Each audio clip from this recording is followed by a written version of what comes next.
I can tell the entire story of the 2025 Mariners bullpen with this one stat in 3, 2, 1. Shout out to our guy Hembo at ESPN for finding this crazy stat and how Bryan Woo impacts the Mariners bullpen. He found that the Mariners bullpen is not only better on days Bryan Woo starts, but it's also significantly better on the day right after Bryan Woo starts as well. All this leads to is the Mariners bullpen having an elite ERA 2 out of every 5 games they play, while having a non-elite ERA nearly 2 runs higher those other 3 games. So why is this happening? The answer to the question is length. Bryan Woo averages about 6 1/3 innings per start. Everyone else in the Mariners rotation averages 5 2/3 or less per start. So for every game Bryan Woo pitches in, it requires less outs for the bullpen to get, much like the Mariners' strategy for last season when their bullpen pitched the fewest innings in baseball and their starters pitched the most. And as you can see, 2 of the worst innings ERA-wise for the Mariners this year are the 6th and 7th inning.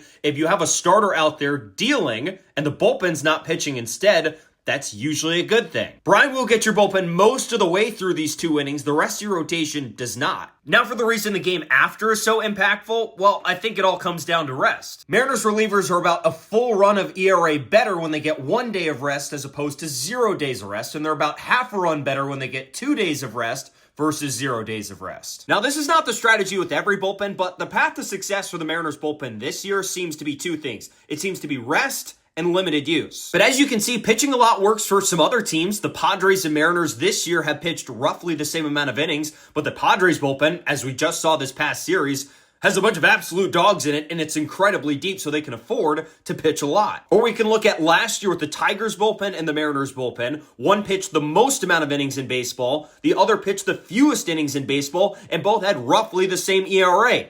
Sometimes that's just how it works out. It's all about how the bullpen is constructed. Do you guys have a reaction to any of this information? If you do, drop us a comment and let us know what you think.